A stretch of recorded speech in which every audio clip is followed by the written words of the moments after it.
6% per annum की growth है। तो अगर इस रफ्तार से इकोनॉमी बढ़ती है आगे तो उसका साइज जो है वो अभी 3.6 ट्रिलियन से 7 ट्रिलियन हो जाएगा जी। उसका मुख्य कारण ये है कि आपने जो हाई ग्रोथ है ना, ये कोई इंडिया के लिए कोई नई चीज नहीं है। हम मतलब 3 दशक जो आप लें अगर पैंडेमिक से पहले तो भी हम 6.2% पर एनम पे हमने ग्रो किया है। तो अब इकोनॉमी का साइज इतना हो गया है कि अगर उसमें हाई ग्रोथ मेंटेन करेंगे तो आपको कंपाउंडिंग बेनिफिट्स मिलेंगे।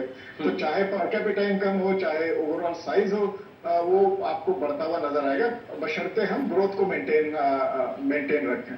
और ये दुनिया में सबसे मतलब बड़ी इकोनॉमीज में इससे तेज कोई और ग्रो नहीं कर रहा है। और जो विकसित देश हैं उनमें तो ग्रोथ का स्लो डाउन की बात की जा रही है अगले कुछ वर्षों में। तो एक तरह से इंडिया की अपनी ट्रैजेक्टरी रहेगी। जी बिल्कुल। और उसके साथ साथ अगर देखा जाए, क्योंकि जब हम बात करते हैं जो ग्लोबल लीडर्स हैं या उनके एक विकल्प की जब बात कही जाती है, तो कहीं ना कहीं चीन में जिस तरह के हालात बने हुए हैं और उसी की वजह से जो ग्लोबल इन्वेस्टर्स हैं वो एक विकल्प की तलाश में हैं, और वहां पर भारत की दावेदारी जो है उसको कितना अहम और मजबूत आप देख पा रहे हैं? देखिए, जो चाइना प्लस वन पॉलिसी के तहत जो इन्वेस्टमेंट्स चाइना से बाहर निकली वो ज्यादातर अभी तक फिलहाल वियतनाम और दूसरे कंट्रीज जो ईस्ट एशियन कंट्रीज हैं जहां पे जो इंफ्रास्ट्रक्चर है, जो आपका लॉजिस्टिक्स है वो हमसे बेहतर है, तो वो उन्होंने ज्यादा जल्दी अट्रैक्ट किया। पर हिंदुस्तान का जो साइज है वो इतना बड़ा है और क्योंकि वो तेजी से ग्रो कर रहा है, तो वो जो फ्रेंड शोरिंग के तहत जो कंट्रीज इंडिया के साथ जियोपॉलिटिकली अलाइंड है वहां से जो इन्वेस्टमेंट है वो इंडिया की तरफ आती हुई आपको दिखाई देगी अगले कुछ वर्षों में। तो ये प्रोसेस बहुत तेजी से नहीं चल रहा है जैसे इन्वेस्टमेंट वियतनाम में बहुत तेजी से मूव की, पर हमारे यहाँ हम देख रहे हैं कि वो प्रक्रिया जो है वो चालू हो चुकी है। एप्पल ने यहाँ पे स्मार्टफोन बनाना शुरू किया, उससे एक्सपोर्ट्स भी बहुत ज्यादा हो रहा है। तो इस तरह से धीरे धीरे वो पूरा इकोसिस्टम डेवलप होगा और मेरा ये मानना है कि जो विदेशी इन्वेस्टमेंट है उसका जो शेयर है वो इंडिया में बढ़ेगा आगे चलते हुए। जी बिल्कुल। साथ ही डॉक्टर अमित, आपसे भी जानना चाहूंगा किस तरीके से आप देखते हैं पिछले एक दशक की अगर बात की जाए तो भारत की जो साख मजबूत हुई है, जो निवेशकों का भरोसा बढ़ा है, जो अलग अलग रेटिंग एजेंसियों को अपने पूर्वानुमान में संशोधन करना पड़ा है, कितना अहम और महत्वपूर्ण जब हम विकसित भारत की बात करते हैं?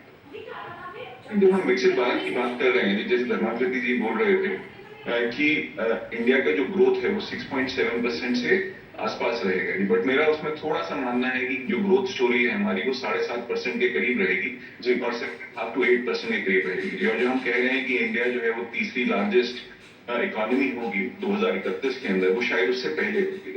हाँ, बट इसके अंदर जो हम आगे देखें इसके कारण क्या है, जो इसमें 2 या 3 चीजें बहुत इंपॉर्टेंट हैं जो हुई है पिछले दशक में जी। एक आपका इंफ्रास्ट्रक्चर डेवलपमेंट है, जो इंफ्रास्ट्रक्चर डेवलपमेंट से स्पेशली जो आपका फाइनेंशियल इंफ्रास्ट्रक्चर डेवलपमेंट है और रोड नेटवर्क है जी, तो उससे क्या रहा कि जो मूवमेंट ऑफ लेबर है और मूवमेंट ऑफ कैपिटल है और मनी है वो बहुत अच्छा आसान हुआ है, और उसके साथ में जो अवेलेबिलिटी है लोगों के पास ज्यादा हुई है, तो वो चीज बहुत पॉजिटिव है। और उसके आगे अगर हम आगे देखते हैं तो वो आगे बढ़ा भी होगा उस चीज का जी। हाँ, बट जो मेरे को इसके अंदर बस एक ही ये रहता है कि जब हम इंडिया ग्रो कर रहा है और जब हम एक मिडिल इनकम कंट्री बन जाएंगे तो वहां हम एक मिडिल इनकम ट्रैक में न जाए, तो गवर्नमेंट को ये जो प्रोसेस है ये कंटिन्यू करना पड़ेगा। हमारा जो इन्वेस्टमेंट है इंफ्रास्ट्रक्चर में वो कंटिन्यू रहना चाहिए और साथ ही साथ हमारे को अपने एजुकेशन सेक्टर को स्ट्रॉन्ग करना चाहिए, और गवर्नमेंट उसके ऊपर फोकस भी है। अगर आप देखें न्यू एजुकेशन पॉलिसी वगैरह जी, तो चीज हो रही है, तो ये आगे उस तरह से उसका पॉजिटिव रहेगा जी बिल्कुल। साथ ही धनकीर्ति जी अगर देखा जाए, जैसा आपकी लॉजिस्टिक का आपने जिक्र किया था, तो ये तमाम वो पहलू हैं जिन पर सरकार की जो नीतियां हैं वो लगातार हमें नजर आती हैं और काफी हद तक कारगर भी रही हैं। प्रधानमंत्री नरेंद्र मोदी के नेतृत्व में अगर कहा जाए, जिस तरीके से जो पहल की गई हैं, जो नीतियां निकल कर आई हैं, उनका ही नतीजा हम मानकर चल रहे हैं इनको।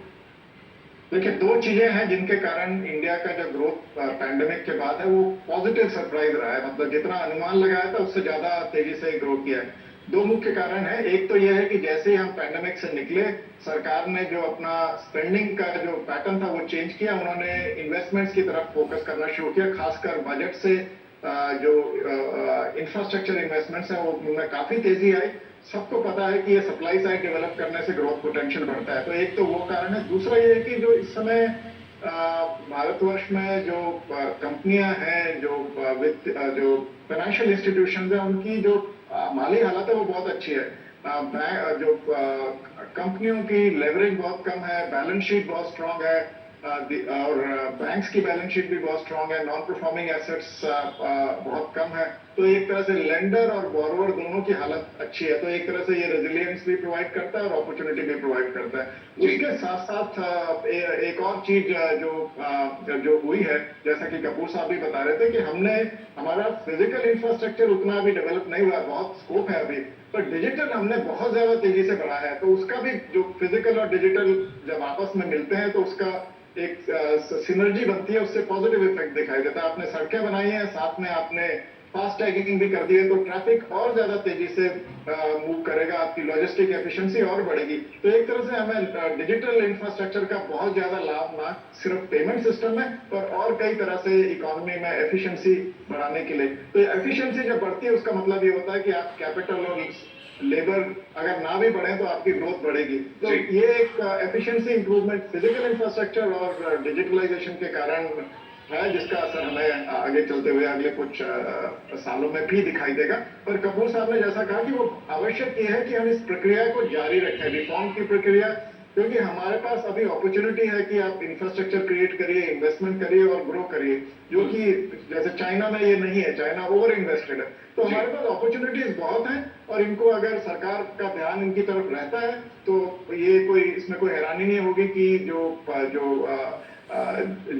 ग्रोथ रेट है वो हम इसको मेंटेन कर पाएंगे, एक तरह से ग्रोथ मैराथन रन कर पाएंगे। जी बिल्कुल, ज़ाहिर तौर पर जिसका असर है वो भी नजर आता है। और साथ ही अमित जी, आप इस बात से कितना इत्तेफाक रखते हैं, क्योंकि अगर हम जब बात करते हैं वैश्विक स्तर पर जो भारत की भूमिका है, वैश्विक विकास की अगर हम बात करें, अभी तक चीन या अमेरिका इन तमाम देशों के नाम लिए जाते थे, लेकिन जिस तरीके से विश्व में तेजी से उभर रही है जो हमारी अर्थव्यवस्था है, किस तरीके से और जो उम्मीदें हैं और किस तरीके से जो मजबूती है वो आती हुई इसमें नजर आए। लेकिन ये बहुत इंटरेस्टिंग क्वेश्चन है और लोग इसके ऊपर बात करते रहे, बट पिछले 10 सालों के अंदर अगर आप देखें तो किस कंट्री ने इकोनॉमी को मोमेंटम दिया है जी, तो वो एक इंडिया रहा है जी। ऑफ कोर्स यूएस और चाइना हमेशा ऊपर थे, बट इंडिया का जो मोमेंटम है इस वक्त बढ़ रहा है जी, क्योंकि वहां पे जो बाकी देश है वो स्लो डाउन में है। चाइना की इकोनॉमी के अंदर इस वक्त काफी सारे प्रॉब्लम है, मतलब स्लो डाउन की बात हो रही है। उनका ग्रोथ रेट शायद 4% के करीब है, यूएस हमेशा से 1.5-2% के करीब ग्रो कर रहा है। तो दैट मीन्स की जो आपका मोमेंटम है वो इंडिया ही देगा जी। तो अगर आप देखें तो इसके अंदर ये क्वेश्चन है कि जिस तरह के सेक्टर्स में इंडिया इन्वेस्ट कर रहा है वो बहुत इंपॉर्टेंट है जी, क्योंकि आगे जाने वाले दशकों में स्पेशली 2 या 3 सेक्टर्स जिसमें इंडिया फोकस कर रहा है वो हमारी जो विश्व के अंदर पहचान है वो और बढ़ाएगा और हमारा जो उसमें रुतबा है वो बढ़ेगा। जैसे कि हम सेमीकंडक्टर्स की बात करते हैं, ईवी व्हीकल्स की बात कर रहे हैं, अभी तो हम उसको बहुत इंटरनली देख रहे हैं, बट एक बार आपने इनोवेशन करके सेमीकंडक्टर्स में आप अगले 10-15 साल में आगे जाएंगे तो एक वैश्विक शक्ति के रूप में उभरने की उम्मीद रहती है। उसी तरह से अगर हम बात करें जो हमारा हेल्थ केयर सेटअप है वो बहुत अच्छा हो रहा है, तो ये सब पॉजिटिव्स हैं और इंडिया इसके अंदर मोमेंटम मिलेगा। और अगर अगले 15-20 साल की हम बात करते हैं तो इंडिया को जो ग्लोबल इकोनॉमी है वो इंडिया डिफाइन करेगा, जो कि यूनियन एक अपना स्लो डाउन देखेगा, यूएस स्लो डाउन देखेगा, क्योंकि वो लार्ज इकोनॉमीज हो गई है, तो वहां पे एक लार्ज बेस इफेक्ट के कारण जो ग्रोथ है वो हमेशा लो रहती है जी। हमारे पे वो मोमेंटम हम ही प्रोवाइड करेंगे जी बिल्कुल। वो मोमेंटम जो है वो देखिए ग्लोबल इकोनॉमिक के लिहाज से कितना महत्वपूर्ण हो जाता है, और खास तौर से मोमेंटम आगे भी बना रहे, इस पर आप दोनों की एक और प्रतिक्रिया जो है वो मिलूंगा, लेकिन उससे पहले हमें और एक छोटे से ब्रेक के लिए जल्द